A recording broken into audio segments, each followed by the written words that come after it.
Hello दोस्तों, कैसे हो आप सब। मैं प्रदीप सिंह। मैं आज कराने जा रहा हूँ यू मेंस की टीआई, जो इनकम एक्सपेंडिचर और सेविंग पे बेस्ड है। एसबीआई आईबीपीएस पीओ मेंस, ठीक है। Even that RRB PO mains में भी आ सकती है, ठीक है। तो चैनल को सब्सक्राइब आप लोग ज़रूर करें, ठीक है। क्वेश्चन की ओर चलते हैं बिना टाइम वेस्ट किए हुए। पहला क्वेश्चन क्या कहता है। कोई बंदा अमन है, इसकी सैलरी यस है। Yes is a 5 digit number that such that 50,000 less than yes less than, मतलब यस 50,000 60,000 के बीच में है। यस जो है मल्टीपल थाउजेंड है, ठीक है। और उसके सम ऑफ डिजिट्स 9 है, ठीक है। तो हम देख लेते हैं यस जो है वो 1000 का मल्टीपल है, ठीक है। तो 1000 तो होगा ही। अब हम 50,000 60,000 के बीच में अगर देखें तो जो भी नंबर होंगे 60 से कम वाले सबके इनिशियल डिजिट 5 ही आएगा। आएगा कि नहीं आएगा? हुँ? आएगा कि नहीं आएगा? तो हमने 5 रख दिया, यहाँ हमने बी मान लिया है कोई, ठीक है। अब हम इस बी को ऐसा कुछ रखें कि जिससे दोनों डिजिट ऐड करके पूरा सम 9 आ जाए। तो बी को सिर्फ 4 ही तो रख सकते हैं, बाकी तो किसी नंबर में ऐड करेंगे तो आएगा ही नहीं। तो अल्टीमेट क्या आ गया? यस, यस की वैल्यू आ गई 54,000।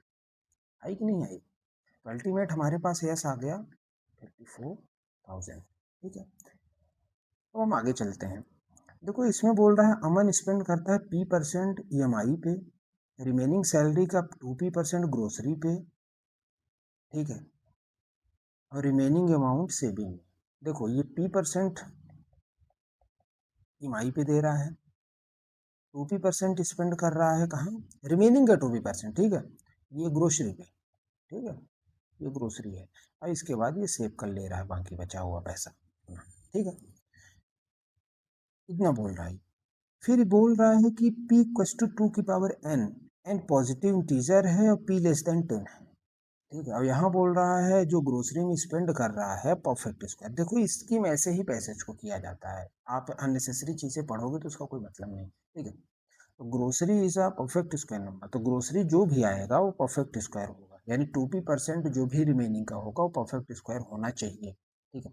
हमने पहले p को एक्सप्रेशन फॉर्म में लिखना है 2 की पावर n। अगर n 1 होता है p 2 हो जाएगा। अब देखो लेस देन 10 भी है p, ध्यान रखना। n 2 रखना है p 4 हो जाएगा, ऑफकोर्स हो सकता है। n 3 रखना है p कितना हो सकता है? p 8 हो सकता है। n 4 रखेंगे यहाँ पे तो P16 हो जाएगा, लेकिन लेस देन 10 बोला है, यानी N4 कभी नहीं हो सकता, यानी 3 ही पॉसिबिलिटीज हो सकती हैं हमारे पास P की। समझ गया? P की हमारे पास 3 ही पॉसिबिलिटीज हो सकती हैं, ठीक है। तो अब हम चलते हैं S54,000। यस जो है वो 54,000 है हमारे पास, ठीक है। हम लेके चलते हैं, पहले P को 2 मान लेते हैं। P को 2 मानेंगे तो 54,000 का 2% कितना हो जाएगा? EMI वाला, EMI वाला हो जाएगा 1080।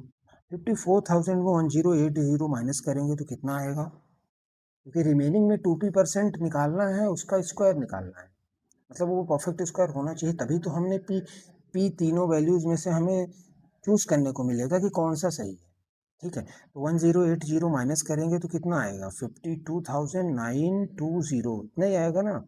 80 53 हो जाएगा, 54, हाँ इतना ही आएगा। अब 52,920 का P% हमने निकाल लिया, मतलब 54,000 का P% निकाला, तो रिमेनिंग आया 52,920। अब हम रिमेनिंग में ग्रोसरी को देखने वाले हैं, तो अगर ये 2% है तो ग्रोसरी वाला 4% निकालेंगे, 4/100 निकालेंगे। निकालेंगे कि नहीं निकालेंगे? ठीक है, 4%। देखो अगर यहाँ से 25 लेते हैं, 25 टू 50, 25 एकम 25, 4 बचा, 25 एकम 25,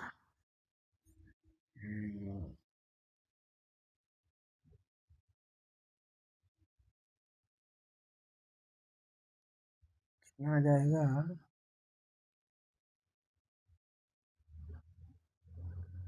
25 छक्का 150, ठीक है।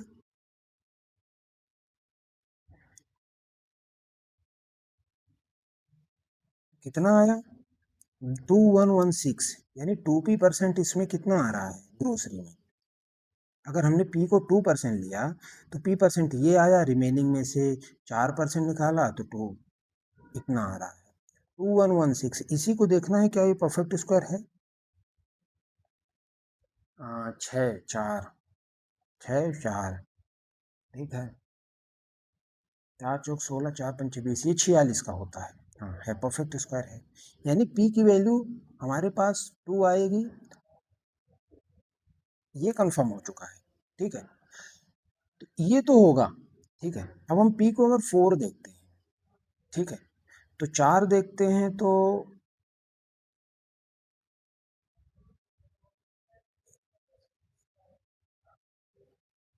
देखो एक आ गया तो उन दोनों को तो नहीं आना है। ठीक है, अब मैं निकालूंगा तो अननेसेसरी टाइम मेरा जाएगा अगर एक आ गया तो। ठीक है, तो ऐसे ही निकालना है, पहले आपको पी परसेंट निकालना है, यानी 4% निकालना है 54,000 का। फिर जितना आएगा उसमें से उसको माइनस करना है तो रिमेनिंग आएगा। रिमेनिंग का ये 4 है तो यानी 2p% वाला परफेक्ट स्क्वायर होना चाहिए। तो 2p मतलब 8%, तो बचा हुआ रिमेनिंग का 8% निकालना है, फिर उसको देखना है क्या परफेक्ट स्क्वायर है। अगर है तो ये भी होगा, अगर है तो ये भी होगा, अदरवाइज नहीं होगा। तो ये दोनों नहीं ही होंगे क्योंकि एक आ रहा है। ठीक है, बेसिकली बता रहा हूँ। ठीक, तो मैंने बता दिया कि कितना आएगा। ठीक, तो ईएमआई पे हमारे पास कितना आ रहा है 1080। ठीक है, 2p% आ रहा है 2116। ठीक है, अब उन दोनों को ऐड करके रिमेनिंग सेविंग कितनी आ रही है हम देख लेते हैं। उन दोनों को ऐड करके 2000 एक 3000, 8 एक 9, यानी 3196। ठीक है, अब 54,000 में 3196 को माइनस करो, 51 हो जाएगा। 50 800 हाँ, तो 50,804 आएगा सेविंग। समझ गए, इतना ये मतलब इतना सॉल्यूशन के थ्रू आएगा ये चीज। ठीक है, तो हम क्वेश्चंस को देखते हैं वो क्या बोल रहा है। पहला क्वेश्चन क्या कहता है, the difference between the amount spend on groceries and amount spend on EMI. अच्छा, उन दोनों में डिफरेंस निकालना है।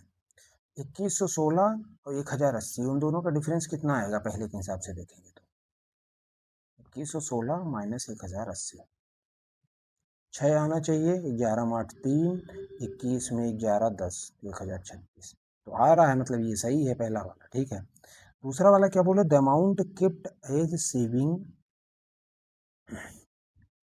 The amount kept as saving represents more than 90% of the total salary. देखो ये बोल रहा है कि अमाउंट जो हमारे पास सेविंग में बचा है वो 94% से ज़्यादा होना चाहिए टोटल सैलरी से। तो टोटल सैलरी का अगर 94% निकाल लेते हैं अगर, तो कितना आएगा। देखो टोटल सैलरी 54 है, 94% निकालते हैं तो कितना आएगा, 4 चौक 16 36 20 56, शामिल के साथ 5 और 9 × 5 = 45, 5 × 50, ये 50,760 आएगा 94%। ठीक है, इसका अब बचा हुआ अमाउंट, मतलब ये सेविंग जो है इससे ज़्यादा होना चाहिए, जो कि है। देखो 50,804, 50,760, तो ये तो बड़ा है ना इससे, तो यानी सेकंड वाला भी सही हो गया। ठीक है, थर्ड बोल रहा है p+8 = 5p, के इज अ प्राइम नंबर। ठीक है, तो p+8 क्या बोल रहा है, p हमने कितना लिया हुआ है यहाँ पे, p2 माना है, मतलब p2 आया है हमारा। ठीक है, तो p को 2 रखेंगे तो ये 10 आ जाएगा, तो k की वैल्यू 2 आएगी। Where k is a prime number, क्या है, ऑफ कोर्स है, तो k प्राइम नंबर आ तो रहा है। 2 एक इवन प्राइम नंबर है, 3 5 7 ये सारे सारे ऑड प्राइम नंबर है। पूरे नंबर सिस्टम में 2 ही एक ऐसा नंबर है जो इवन प्राइम नंबर है। ठीक है, इस चीज को आप ध्यान रखना। तो आंसर क्या आएगा, ओनली फर्स्ट एंड सेकंड। कौन सा है, first second and third are true, मतलब first second and third true होंगे। तो इस तरीके से इस टीआई को कंप्लीट किया जाएगा। ठीक है, शानदार टीआई है। इस पे एक ही क्वेश्चन लिया है मैंने हालांकि, लेकिन बहुत सारे क्वेश्चन आ सकते हैं, कम से कम 6 से 7 नंबर की ये टीआई आ सकती है। ठीक है, तो आप देखो एक बार, आपको अगर नहीं समझ में आता है एक बार रीचेक करना, आई मीन दोबारा से वीडियो आप देख सकते हो, ठीक है, दोबारा नहीं समझा रहा हूँ। और ये चीज़, इन दोनों चीज़ों को आप चेक कर लेना क्योंकि वो नहीं होंगे, ठीक है। तो चैनल को सब्सक्राइब ज़रूर करें गाइस, कमेंट करें, लाइक करें, क्लास पसंद आ रही है तो लाइक ज़रूर करें, और आप बताएं कि ऐसी DI क्या आती रहनी चाहिए, ठीक है। Okay, thank you.